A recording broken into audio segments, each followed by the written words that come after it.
What's up, guys, and welcome back to Beyond the Void Horror Podcast. My name is Alex, and today we're going to be doing a spoiler-free review of a new movie that's come out on Arrow Video called Nightmare at Noon.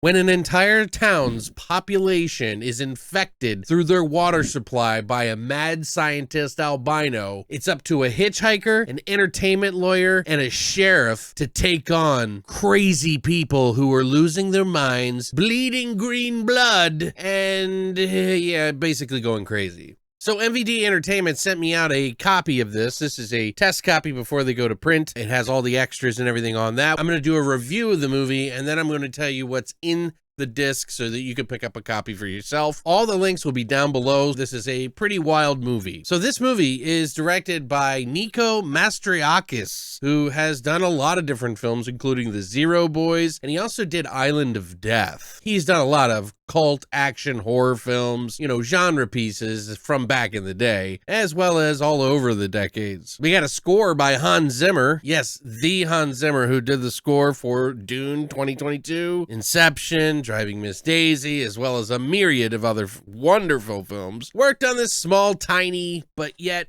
big action horror film, sci-fi, something like that. We get a pretty wild cast. We get the hitchhiking badass Bo Hopkins. We get a knee injured and sheriff of the town, George Kennedy, who's been in a ton of horror films and was one of the people that actually believed in horror because he said it was what was going on now. We also get a mad albino scientist played by Brian James. Yes, that Brian James, the one that plays all the crazy characters, and a cocaine-addled Wings Hauser, and I don't mean in the movie, but that's more in the extra. Now, this is my second time watching this movie, and I don't think I finished it the first time because I don't remember what was happening, but I went to go back to watch it, and I think it was off the streaming service that I had watched it on originally. I don't remember where I saw it, but they put it up a while ago, and now it's out on Blu-ray for Arrow Video, which MVD Entertainment Group was so kind to send me out. But I think this is a pretty fun action horror movie. Now, this is a small budget, but big budget, small budget film. So it's a rather indie film that not a lot of people saw, but it is a bigger film that was kind of like doing a lot in its film. I mean, you get car crashes, car chases, shootouts, you get wild, crazy people who are basically, when they get shot, they get green blood splattered all over them. They also look green, pale skinned. You got flamethrowers, you got helicopter fucking races, and a really wonderful, beautiful backdrop in Utah where all these like rock formations that you see, they're flying around them. Now, this movie is a little all over the place when it comes to some of that stuff, especially towards the end. Kind of feels a little incomplete, but for the most part, this is a kind of a fun movie. Like, if you've ever seen the movie Crazies, and I mean the remake, not the original one, but the original one has a lot more like political stuff going on in the movie, whereas the new one sort of just kind of goes for the ride through the vision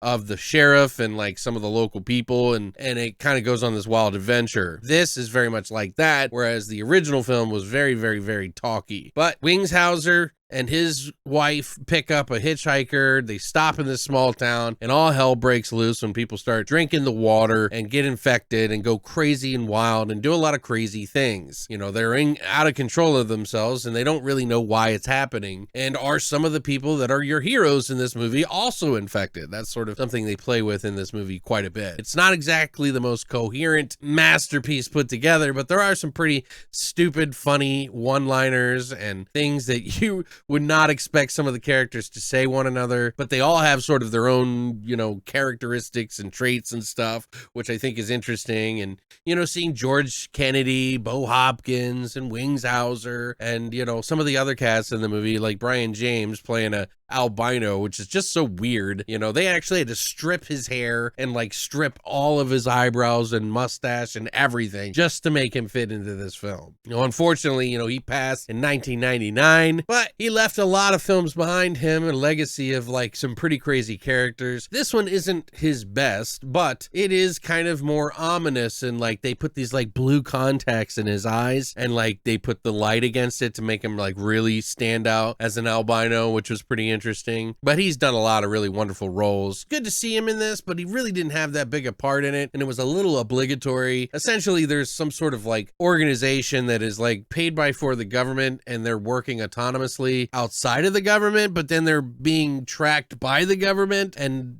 I don't know why they're poisoning the town's water, but I'll just say that it has some pretty funny, interesting moments. There are a couple of shotgun moments where you're like, woo! Couple car crashes into people and things that you're going to be pretty interested in. Overall, though, this isn't a huge, you know, big box office budget kind of movie, but if you're one of those people that like to see sort of small independent films that are trying to go big and also kind of doing some wild sort of straightforward ideas, this is one of those films that you can kind of watch people act the fool of in this as they go crazy. And you know, Wings Hauser and everybody, Bo Hopkins, they try to like act real super cool in this movie. So it was an interesting, fun watch to finish it finally. I never watched it back in like the 80s or 90s even. This is just one that I never got to see. I don't know why, but you can now. You can go down below to the link. Nightmare at Noon is out. It comes with a bunch of features. Now, I get the disc that has all the features on it, but I'm going to read from this to kind of tell you what's on it. I watched some of them because I don't have time to watch every single bit of them, but they are pretty good. You get a trailer,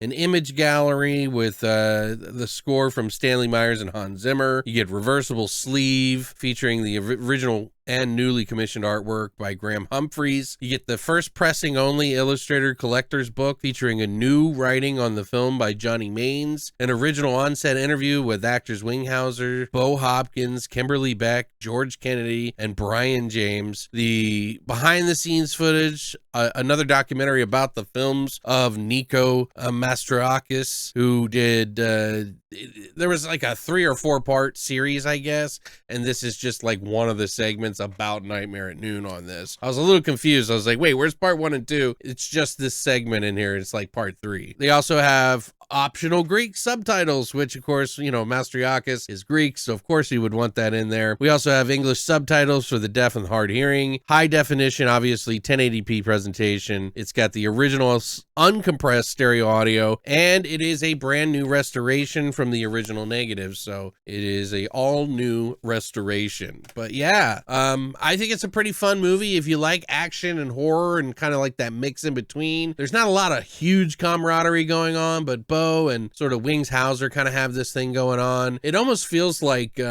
Brian James is just a very separate entity to this, and some of the ladies in the cast are pretty good. They do a, you know, like one of the girls falls in love with one of the guys, you know, it's kind of ridiculous and doesn't make sense, and I would never expect them to, but it's funny nonetheless. But yeah, I think it's a pretty fun role for George Kennedy. I think he did a pretty good job there, and yeah, I think it's worth checking out. I would probably give this like a 6, maybe a 6.5 out of 10 if you're interested in those type of movies. But you got to be into indie films that are looking to do big budget things. But what do you guys think? Have you seen this movie? Are you interested in picking it up? Have you seen it before? Is this a classic to you that you saw back in the day and you gotta have? I would love to hear what you think about this movie in the comment section down below. Happy holidays to you guys. I hope you are enjoying your holidays. I've got more on the way. I did need to take a break last week. I was having some real issues with the sleeping thing, but we're getting back on track and I got some new stuff to do. So thanks for coming by, and as always, long live the boys.